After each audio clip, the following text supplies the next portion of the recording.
Hello and welcome to episode 235 of First Geek 411. I'm your host, Cameron Franklin, and with me, as always, from West Coast, Best Coast, Emma, how are you doing? Good. How about you? I'm doing good. It's been a busy weekend, but good busy, and we'll talk about that kind of as we get going. So, We love good busy. yeah. Um, Also, as we have our first podcast of June, happy Pride to everyone. Um, Yay.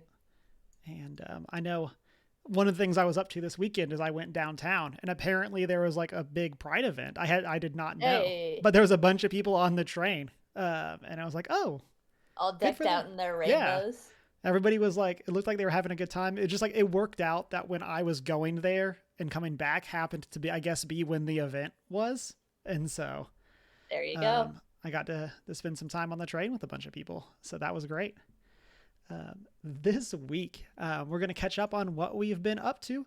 Then we're going to talk about the first time, or our first time playing Pathfinder Second Edition. We're going to talk about Hank Green and Splash Mountain, and then I'm going to close out with a spoiler-free review of Across the Spider-Verse. Before we get into it, as Yay. always, find us on our social media as OneGeek411. You can join our Discord server, and you can also find us on Twitch at 6:45 Mountain Time on twitch.tv/OneGeek411, or find us over on YouTube where you can like, comment, and subscribe. And then if you want to send us an email, you can do that at 1stgeek411@gmail.com. You can also find our Redbubble store for some merch. With that, Emma, what have you been up to this past week? Let's see. Played some Pathfinder, which was fun. We'll talk about that a little later. Went to Joshua Tree with my godparents over the long weekend, and that was a lot of fun. Got a little tan and went hiking and saw some cool rocks and climbed those rocks, and that was a Nice. lot of fun. I really Um, want to go to Joshua Tree. Like that's one of the it's places great. that's like on my list. There's a YouTuber that I follow that has like a tiny home in Joshua Tree, Oh, and awesome. it always looks so cool when he shows pictures of it. Yeah, it's such a beautiful spot. I highly recommend it. There's some really cool lizards and birds there. Um, so if you ever get the chance, I highly recommend that you go. I've been playing Zelda and Jedi Survivor this week as well, both jumping in between. When I'm watching D&D stuff, I'll be playing Zelda at the same time, or I'm all in on Jedi Survivor. And then I also started my internship this week. That was Whoop. Thursday, Friday. Um, and it's gonna be a great experience. It's unpaid, but it's since it's a small studio, I'll be getting a lot of like hands-on experience, just first chance experience, editing and doing pre-production stuff and production stuff. So it's gonna be a great experience and excited for it. Yeah, So yeah. that's awesome. I mean, Yeah. we were talking about it a little bit before the cast, but I feel like it's great that you're at this small place where you're going to get so much hands-on, like Yep. I'm unpaid not just getting internships. coffee, Yeah, if at exactly. all. Yeah, like unpaid internships are never great, but like if you need to do one, at least you can do one at a place where you're going to get some great experience in it. Yeah. It really sounds like that's the case. So, Yeah. Absolutely. very excited for you and for the stories that you'll get from it. Oh, yes. Very Uh, much an adventure. yeah. Um, for me, I've also been playing Zelda, Tears of the Kingdom. I don't remember where I was at like 2 weeks ago when we talked about this, since we didn't do an episode last week, but I've been really enjoying it. Finally, I feel like it took me a little bit to like get through that initial hump, and I think we did talk about that a couple weeks ago. But Mm-hmm. I feel like I've like started to get to the point where it's like I'm not like all powerful, but like I feel like if I die, it's because I messed up versus I died because I only had four It hearts was a or one whatever. hit, like Yeah, what one hit wonder type of scenario. yeah. And so yeah, I feel like I'm able to do so much more now, and you get so many more cool weapons and all that kind of stuff. And so Yeah. I'm really enjoying that side of it. Hopefully, once we get through a good chunk of it, we'll be able. It's always hard for like us as a podcast to do spoiler casts for games because since we're not getting things early, we are just playing them. And then it's like, well, when everyone else eventually we'll is. do a spoiler cast on it. And so Yeah. it's a bit harder for us to do that. And so we'll see. Hopefully we'll be able to have, even if it's just like a section of a cast or something, have like a more dedicated discussion. Other than that, you mentioned that you're balancing between Zelda and Survivor. I'm balancing between Zelda and a game called Humanity, which is, did you ever play Lemmings? Or have you ever seen that game? I don't think so, but I feel like we've talked about it before. Okay.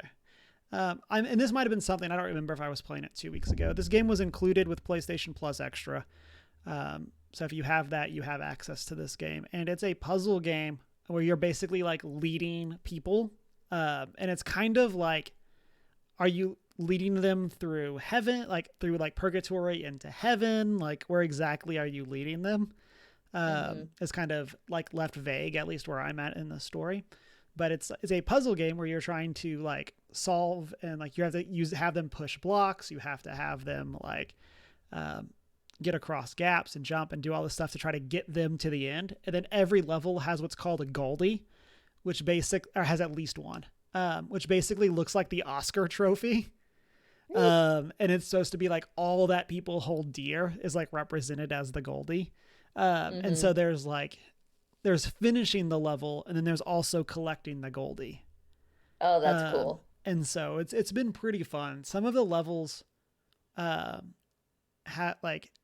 super challenging. Like I feel like I got through the first 4 areas relatively easily, at least when it came to just like solving the level. There's a couple of getting the Goldies that I struggled with, but then like I got to one section and it was like 4 levels in a row that I was just like, I don't understand.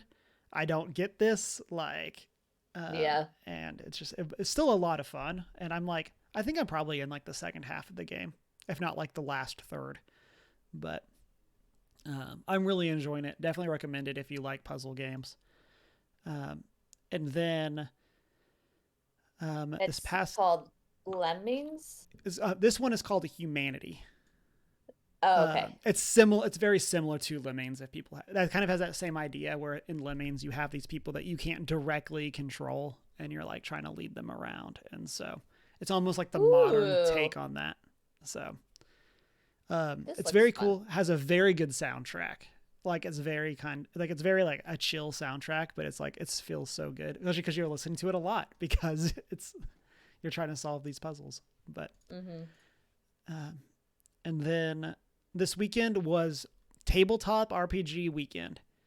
I played my second campaign of D&D.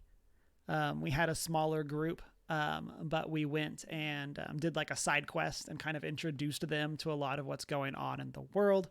Because I had originally done this for them as like a one-shot, and then it kind of has snowballed into a campaign. And so that's with some people over in Checkpoint Church. So shout out to them. And then, as Emma referenced, and we'll talk about more, played some Pathfinder. And then Carrie, Deanna, and my friend came into town. They went to A-Kon. I did not go, but while Carrie was here, we went and saw Spider-Man Across the Spider-Verse, and then we watched Everything Everywhere All at Once. So it was a weekend full of multiverse movies, better than Doctor Strange and the Multiverse of Madness. So always better. Yeah. And so we'll talk more about Spider-Man later. And this is like the most mid take, but hey, Everything Everywhere All at Once turns out is a good movie. Like, shocker. Who'd have thought? Yeah. The most mid take possible. I enjoyed a very renowned movie. And so I was very excited to finally get a chance to watch it, because I had not had a chance to. So there you go. Yeah, listeners, let us know what you have been up to in the comment section or over in that Discord. Let's get into our first topic. Let's chat about playing Pathfinder 2e for the very first time. So we both have the opportunity to be part of this season of City on a Hill. Their first time running a campaign, or not running a like pre-written campaign. That's probably the right way to say that. And their first time running Pathfinder as a whole. Um, what do you think? What do you think of your character? We won't get into too many spoilers for specifics of what happens until that episode comes out. But Yeah, fair enough. I mean, we do like lazy rivers. Um, but that being said, I had a lot of fun. Um, it's I'm glad that I have some knowledge of how 5e works going into the game because at this point it's just learning the differences of mm-hmm. how Pathfinder works rather than learning an entirely new set of rules for a new game. Um, because I have a general sense of how TTRPGs work at this point. So it's fun to learn sort of like a different system to some extent. Mm-hmm. Um, it's still, base 20 essentially, Yeah. but rather than base 6 or whatever. Um, but I'm excited to see where it goes. And you mentioned this in the episode on Saturday, but I think it's fun how initiative is different Mm-hmm. because it's based on what you're doing in the moment rather than just a blanket initiative roll. So if you're sneaking around or if you're like checking your environment, that's like what the initiative is Mm-hmm. based on rather than just, oh, you get a initiative bonus. You get Yeah. the Instead bonus of it for being whatever based it on your is you're doing. dexterity, like Yeah. And that's really cool because it makes me think about what I'm doing in a scenario rather than like just running right into it. So I'm excited to see where it goes, and I will already have fun. I'm already having fun playing Kerfly the Druid Frog. yeah. Um, yeah. Kind of just going off that. And Varathas in chat says I really do like how Pathfinder 2e handles initiative. Like I think it's such like I'm a big fan of systems that say this is what we recommend, but DMs do whatever.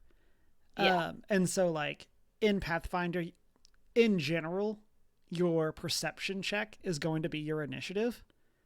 But which like, makes sense. which yeah, makes a whole bunch of sense. But like at the same time, it's really cool that it's like, hey, if your party's stealthing, let them use their stealth. If that like so like and then like my character, I'm playing Ezek, the Null Magus. Like my athletics is really high.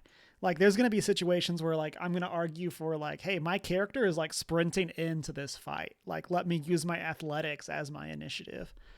Yeah. I say argue. That sounds kind of combative towards Ryan, our Let me make my GM. But case. like, yeah, just like I'm gonna say like, hey, this is what my character's wanting to do. Can I use my athletics instead? Um, and I think that that's super cool. Like, that's again, I mean, even with D&D, everything is up to the discretion of the DM. But like, I'm a fan of systems that just say, hey, this is what is going to be generally true. But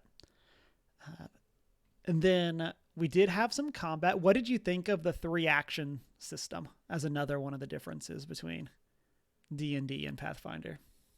It's interesting because there's some things that take one action, some things that take two, and some things that take all three. So it's like, because in D&D you have one action, one reaction, and movement. And you could even break your movement up. So if you have 25 speed, you could do 15 action react action bonus action and then your other 10. So that's like 4 different things that you can do in one round. Whereas Pathfinder, it's you would have to do movement, action, movement, or ditch the extra movement or whatever. So it's interesting that there's a different system for sort of limiting an amount of overpoweredness Mm-hmm. or in like it makes me think of high level rogues that can like throw in 3 or 4 different attacks Yeah. and like move 100 feet in one round in 5e, and how I'm sure there's still a way to do that in Pathfinder. You would just have to add on more of those Mm-hmm. actions, but it's more difficult. But I think it's going to be a fun, like, it's slightly different way to plan out how to approach combat, especially if you have like a spell or an action that takes up two of those slots Yeah. or all three. Like you're using most of your turn to do one thing, and that thing may be a really good slash powerful thing to do, but it's also going to take up a lot of your turn. And I think that's definitely a smart way to sort of help balance out some of that Mm-hmm. early level, lower level, overpowered craziness. Yeah. Yeah, I agree. It's so interesting, and with us both coming in kind of as spellcasters, like Yeah. it very much is the like, well, like it came up in one of my turns where it's like, well, I had to move and then I attacked. Now I have this other third action. What do I do with this? Like, it makes it kind of interesting, and it's like, I think it's going to lead to some really interesting situations, especially as we get more with our characters and we start trying to like use those systems to like to really juggle things around. Um, I was talking to Ryan about this before the cast. When he and I were just like talking about character stuff, I was like, I'm also very excited to play a character that is competent in the kind of campaign we're doing. Mm-hmm. Like, this is a like, it's Kingmaker, so they're like, I know a bit because I've played the game, and so I'm trying to like separate what I know versus what my character knows.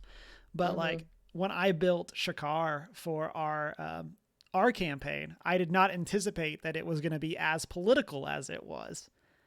And then I like, yeah, and then like I'm over here with this barbarian with very few like social graces, and like, I mean, my goal was to never play him as dumb, but like was to play him as somebody with like who isn't worried about like the cultural stuff and or the deep things. He's just somebody that like, hey, this is what I'm about, this is where I'm from, I'm ready to go. But like my first roll on that campaign was adjusted 0.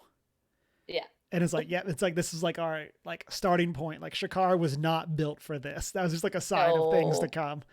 And then very coming in, much not. I yeah, mean, we did end up in jail. We've been stuck in jail for right, like a year at this point. yeah, it has happened. But yeah, coming in with Ezek and like building a character that is like not just more intelligent, but also just has like more skills that I think are going to be useful in the type of story we're going to be telling. I'm very excited about. Yeah. Um, as much as I'm excited to bring Shakar back if we ever do that, and I just get this super like out of there barbarian that doesn't really know what they're doing, but like, uh, and then Exactly. let's see, there's something else. I don't know how much it's going to end up mattering for you. But one of the other differences is like, since you have 3 actions, you can attack multiple times per turn at level 1 versus, and you just do it like at a penalty. Yeah. And I think that that's really interesting too. It kind of incentivizes you to like, to weigh the pros and cons of like, the more you attack, the lower your chance of hitting, but the greater chance of having, if we're going to play with like critical fails on attacks, like the more the chance of something like that happening is going to be as well. And I think that that's super interesting as well. Um, Again, we'll see. How that That's turns out. definitely a me problem. I don't know how much that's going to Yeah. be a you problem. Um, and then we didn't really have too much of a chance to get into it either, but I really like the critical system in Pathfinder 2e. Yeah, Um, that's something I don't fully understand yeah. yet. Yeah. And we haven't So had a it's lot of like chance for it, but if you roll a natural 20, mm-hmm. what's the next part of that? Because it doesn't, I get that it doesn't immediately count as a critical success. So Yeah. what's the second part of that that then makes it a critical success or a critical failure? So, say there's a DC 10 check. Uh-huh. So if you roll a 10 to a 19, that's a success. Okay, yeah. Then adjusted 10 through 19, that's a Yeah, success. with your bonus. Right. But then if you roll a 20 or above, that's a critical success. Okay. So adjusted 20. So like a dirty 20 in that situation would still be a critical. Okay. So you're just Interesting. looking for plus or minus 10 of the result. And so Yeah. similarly, 1 through 9 would be a fail, and a 0 would be a critical fail in that situation. Mm-hmm. So, like, if you roll a 20, odds are it's going to be a critical success. Yeah. Uh, But if you have a like a -1, yeah, then yeah. But at the same time, it opens up so much more of a range too for your criticals that, like, yeah. that now, if you like, so like, I have a +7 to hit with my weapon. So, like, if it's a DC 12 check, like, and I have a +7, like, it just makes that so you're much more likely to get a crit, which I'm, again, very interested to how that's going to actually play out, both for and against us, because it does Yeah. mean we're more likely to get critical hit. So Yep. I'm very interested to see. As somebody who's only, like, listened to Pathfinder podcasts, I'm very excited to see how I'm going to actually feel about this, because it's one of my favorite parts of it from the sidelines. And I'm Yeah. just really interested to see how I'm going to feel like 4 or 5 episodes in after Essex has gone down multiple times. Like, Yeah. Oh yeah. um, but we will be bringing more updates. Any other final thoughts based on our first play of Pathfinder 2e? Nope. Sounds good. We'll be sure to tweet out, post all of that stuff once the next episode goes up. You can find our session 0 over on the City on a Hill podcast feed. And so, and then again, once part 1 comes out, we'll be sure to post links so that people can find that. Let's get into our discussion topics for this week. Emma, what you got? I've got two things. First things first, because I have been following the Green brothers since high school. Hank Green, the younger of the two, and one of the two favorite science teachers of the internet, the other being Bill Nye, has cancer, which is has slash was announced last week, I believe. Fortunately, it's very treatable. It is one of the more treatable forms, but he is taking it like a champ, and Mm-hmm. we love our science teachers on the internet. And it's great that it's a very treatable form of cancer. But that I'm just bringing up because it seems relatable to the nerdy side of, Mm-hmm. science, the science side of nerdiness. Um, and I just like the Green Brothers, so Yeah. I'm glad that he's doing well and taking it like a champ. Yeah, I Um, just recently started following them. Like, I feel like I've seen their yeah, stuff for so long, and it was the they've been like, wait, around for so I'm, long. Yeah, yeah, I was like, I'm not subscribed to their channel, like that kind of thing. yeah, And so it was probably within the past, like, couple months I started, like, actively following them. And so yeah, definitely praying for him, wishing him the best. Like, he absolutely. does, I think he's, like, about to go into, like, his second round of Second chemo. or yeah, So I think he just went into it like yesterday or something. yeah. Um, so he's doing well, and Mm-hmm. yeah, I mean, he and John have done. They started like the crash course, like video program, media, whatever you want to call it, that literally just provides free education Mm-hmm. for people on science and history and English and math and all that weird, complicated stuff. Yeah. Um, which is fantastic. They're both authors and super into like free education for the masses, which is great. And I'm grateful that it's a treatable form of cancer because the world is not ready to lose Hank Green, in my humble opinion. Mm-hmm. Um, the other piece of news that I have as someone living not very far from Disneyland, for those who do not know, Splash Mountain is officially closed for the next year plus for major updating. I think they are retheming it to the tune of Princess and the Frog, Mm-hmm. if I remember correctly. Yep. Um, in part because there are some themes of the original Splash Mountain that have been hashtag concerns, um, from what I recall. and Mhm. also generic ride maintenance updates that can only be done when the ride is completely shut down for a while, which makes sense and is fair. So yeah, it's officially closed to get updated, and I'm glad to say that I got to go on it before it closed last month before last. But um,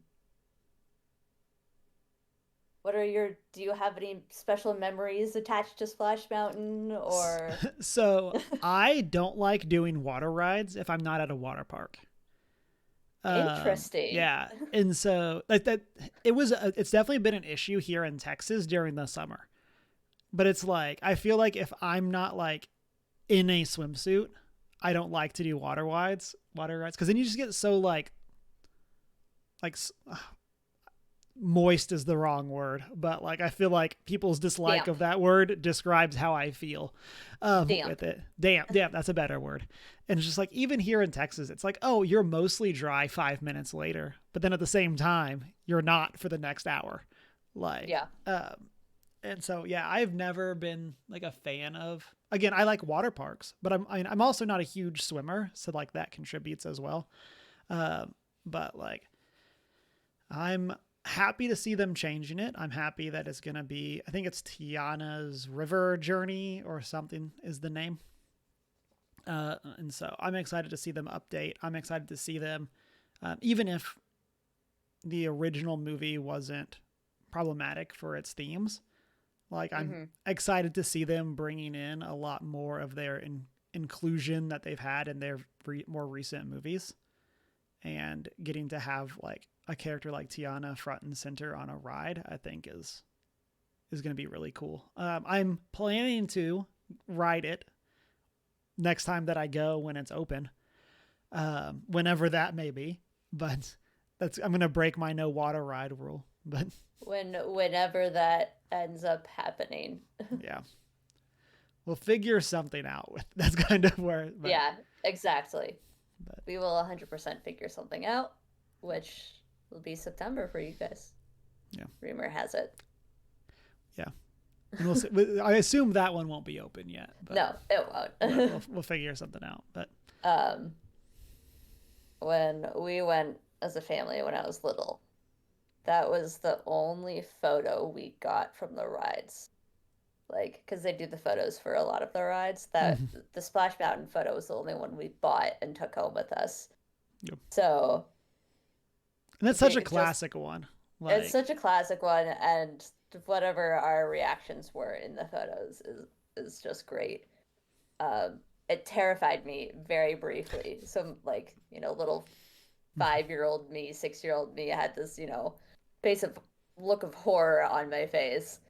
And then when I went a month and a half ago with the Catholic Center here, um, I was so excited and like wanted to be in the front because, well, first of all, no one else wanted to be in the front, but I was like, I will happily take the front take and it for be the the team. most scared person there and the most wet person there.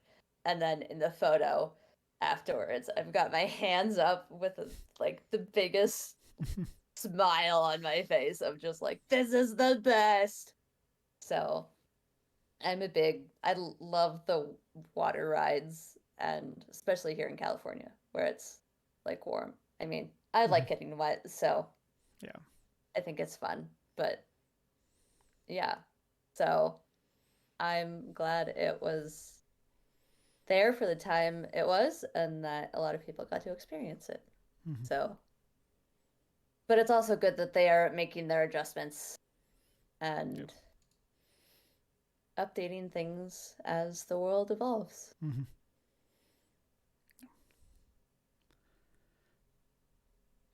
Guess with that, let's get into our final conversation.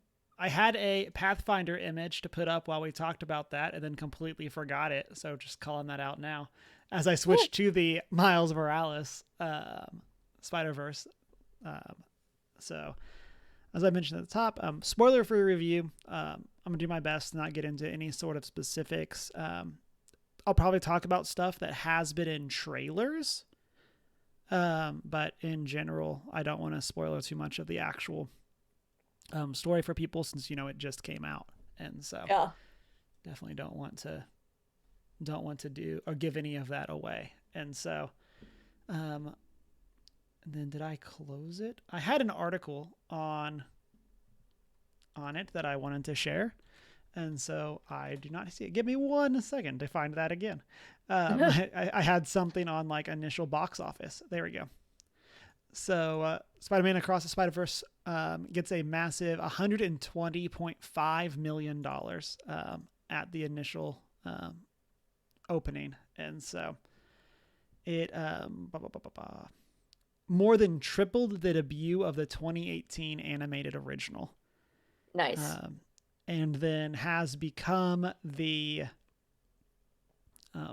was it the second highest opening for an animated movie this year, or second largest opening, sorry, not animated, second largest opening, behind Super Mario Bros, and has passed Guardians of the Galaxy 3 by $2 million.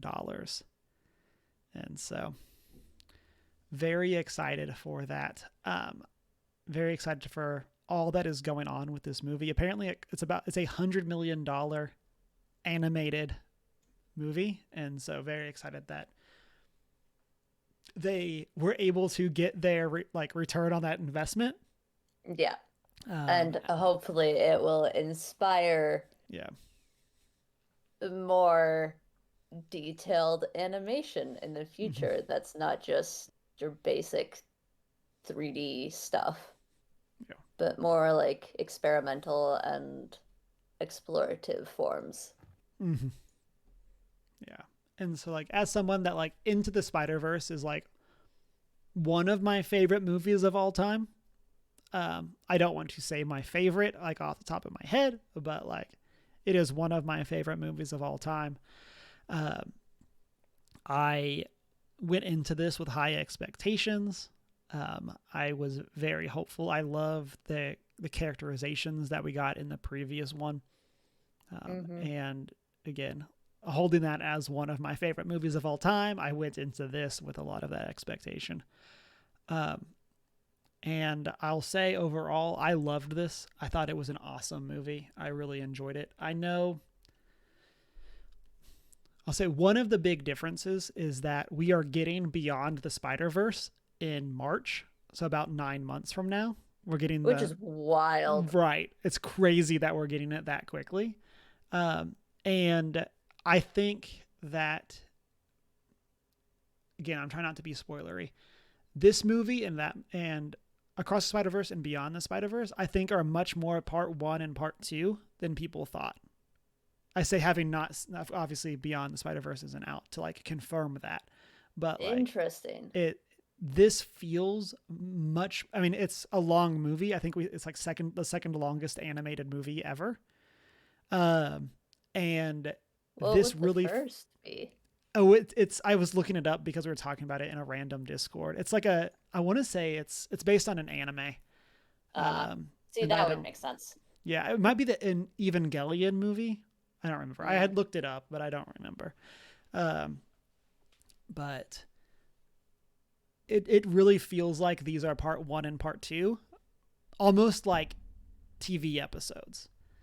That okay.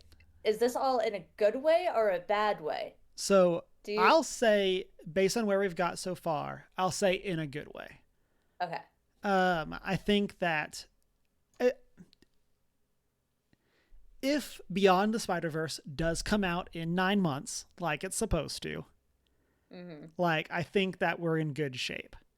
If something were to happen and Beyond the Spider-Verse got pushed back a year, I think that starts to get worse and worse the longer that gap is.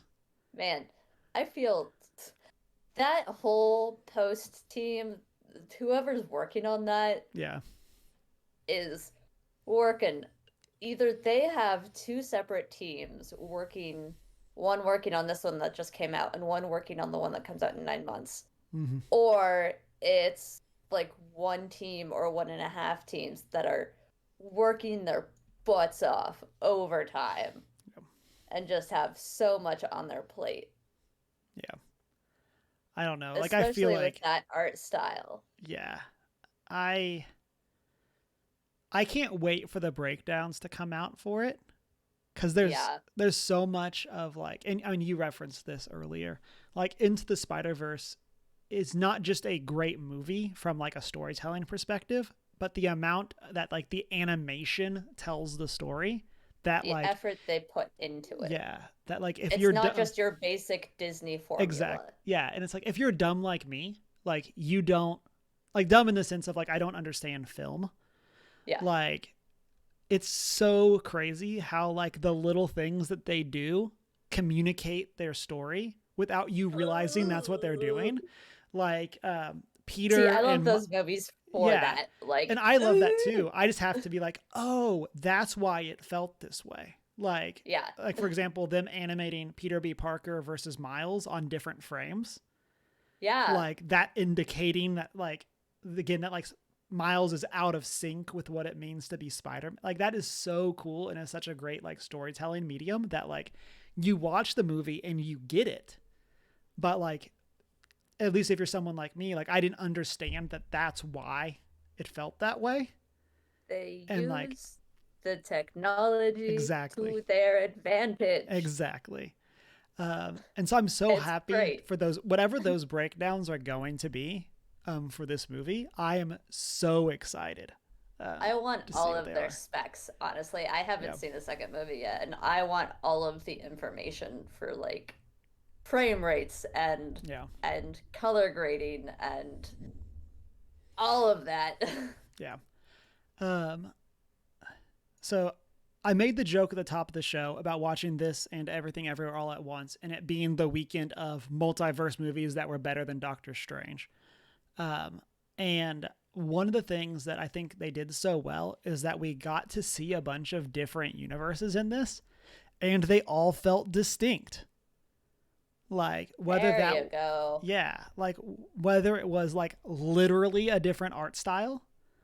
Again, like I don't want to get too much into the spoilers for the specific ones, because I think those are some really fun Easter eggs that for people that as you go and see that, but um, like we get to see Gwen's universe in this one where we didn't in the last one, and the art style of her universe versus the art style of Miles's universe. Like it's so cool to Nice. see those differences. Like we get to go to again, this is in the trailers, but like we get to go to the universe of Spider-Man 2099 and his animation style versus the animation style of the other ones. Like it's so cool to see that, and there's a lot of great callbacks. There's a lot of great stuff that's going on there with those different styles and how they tell the story.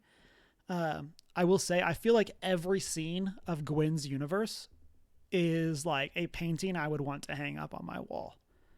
Oh, Like it was so beautiful, like crazy props to whatever. I mean, the whole movie is beautiful, but like whoever it was that like did that Gwen Stacy's universe, man, y'all rocked it. Great teamwork, like great art direction, and like it was so you good. love to hear it so Um, much. yeah, and I'm so hopeful that obviously this will continue into the next one. Um, and I really, I'm really excited for what this is going to be. Yeah. And again, just like getting to see all of that art where, like, obviously, Into the Spider Verse is also this insanely beautiful movie. And getting to see them kind of crank that to 11 in this one was super cool. And I can't Good. wait for it. So, like I said, this does feel like a part one of two. I like where this one ends, and I like the. Um, I'm just gonna say that I like where this one ends. Again, I don't want to say anything that gets too close to a spoiler, but I feel like they set this up for a very interesting Beyond the Spider Verse, and All I'm right. very interested in how it's gonna go. Um, there's a reveal at the end that is super obvious if you're paying attention, but it is so well done. I think we talked about this with Knives Out. Like there's a scene where a character does something and then they flash back and they change it when they're doing the flashback. There was a scene in this that like I kind of had that double take of like, wait, did I just read that wrong? I must have read that wrong. And then nope, I read it correctly and it was super cool. And so like having those like Easter eggs is awesome. Yeah. I loved that connection. And the villain, the Spot, is actually really cool. Like I definitely thought, and this is kind of, they're kind of played up for laughs for a portion of the movie, which is great. But they're really cool. I'm really interested to how that's going to develop. And getting to see like, for trying to avoid spoilers, getting to see Miles get like a bigger villain, whereas like Kingpin isn't a Miles villain. Like, even though like we got them in the first movie, like obviously Prowler is a big part of Miles's story. And that's a big part of the first movie as well. And so I'm kind of excited as someone who like likes Spider-Man a lot, has most of the Spider-Man video game, like Miles Morales video game Funko Pops. Shout out to the people that got those for me. And so as somebody that like likes that, but I don't necessarily follow the comics. I really like kind of getting to see newer villains rather than it just being like, here's Peter's villain that Miles is fighting. Yeah. I like getting to see him get his own people like that. And so, yeah. And then, so fun. I will say, Peter B. Parker 100% channels his Nick Miller energy through all of this. Yes. And so here for it. It's so good. Like, and this, he have a kid in this movie? Yes, he does have a kid in this movie. I love it. Yeah. I love it. Mayday is her name. Oh, that's so cute. And she has a little Spider-Man mask, and it's amazing.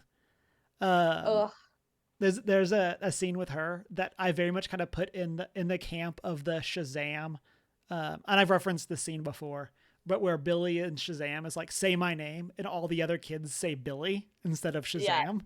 Where it's like it's a super logical answer. Right. It's super obvious, but it's done so well. There's a scene in this with Mayday that like, it's clear that they're going to do this. And I got hyped when it happened. And I was just like, oh, it's so good.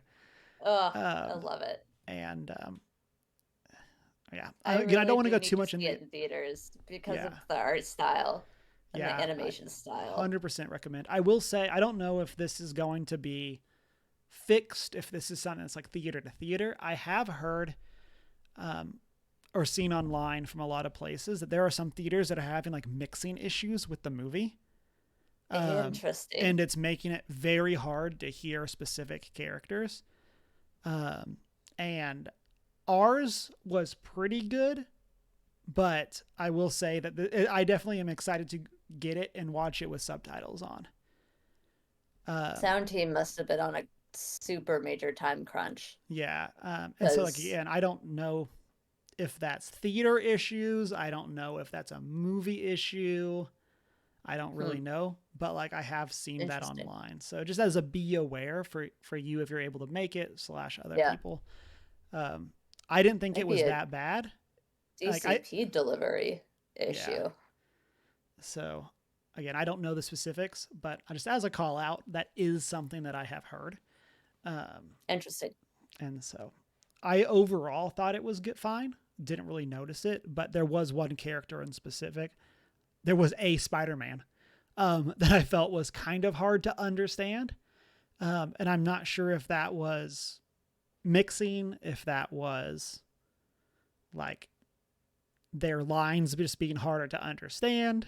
And so people let us know if you've had that experience. And then I had one last thing I wanted to say. I mean, this is going to be kind of obvious. Shout out to all the Spider-Man. All of them. Like, they're so cool. And everyone has their own art style, which is what we would really expect. But there's a lot of great in jokes that like, as like, again, I kind of talked about like my experience with Spider-Man. There's a lot that like I know of, but like I'm not super familiar with like their specific comics. And getting to just see all of the stuff is just super exciting. And kind of getting, we'll say some of the reveals, like I think are really cool. Again, some very fun Easter eggs, some very fun through lines for the characters that I'm really excited for how that's going to carry them into Beyond the Spider-Verse. Very fun. Yeah. Can't wait to see it. Yes. Please do, so we can do a spoiler cast. Because it's the like I need to. Yeah. It's hard to talk like, about it. Yeah, it's hard to dance around stuff. Yeah. And yeah, there's so much cool stuff, and I'm very excited for Beyond. Maybe that's what we can do, is do like a 2-parter, do a spoiler cast for Across the Spider-Verse, and then go and see Beyond and do a one for that as well. But I'm super excited. And then I will say, I've talked about this before with 2018 being like the year of Spider-Man, where within like 12 months we got Into the Spider-Verse, Marvel's Spider-Man, and Homecoming. And then now we're getting stuff. Yeah, now we're getting Across the Spider-Verse and Marvel Spider-Man 2 in the same year. Hopefully Marvel Spider-Man 2 drops, but within a calendar year we're going, or within 12 months, not a calendar year, but within 12 months we're going to get Across the Spider-Verse, Marvel Spider-Man, and Beyond the Spider-Verse again in like, I mean, that I'm so excited. All of the Spider-Man, all the good stuff. Yeah. Can't wait. With that, listeners, let us know what you think. If you had a chance to see Across the Spider-Verse, and you can drop those in the comment section, or come into the Discord, and we can chat using spoiler tags so we don't ruin it for other people.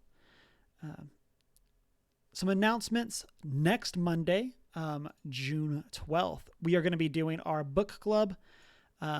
We were not able to do it end of May for scheduling reasons, and so we're going to be doing that next week. So if you're like me and have not started the book yet, you're going to read it really quickly. Yeah.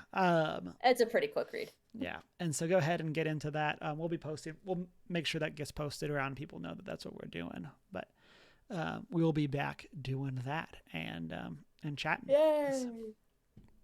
And then thank you for joining us, everyone, for 235. Again, we are First Geek 411. You can find us on Facebook, Twitter, and Instagram. Join our Discord server if you want to chat, or shoot us an email at 1stgeek411@gmail.com. Go check out that Redbubble store, and you can watch live on twitch.tv/1geek411 and find our videos on YouTube, where you can like, comment, and subscribe. And then if you want to find us, you can also do that on our personal social media, minus Humar Whittle. Mine is I am not prepared with an I. And it's been a great week.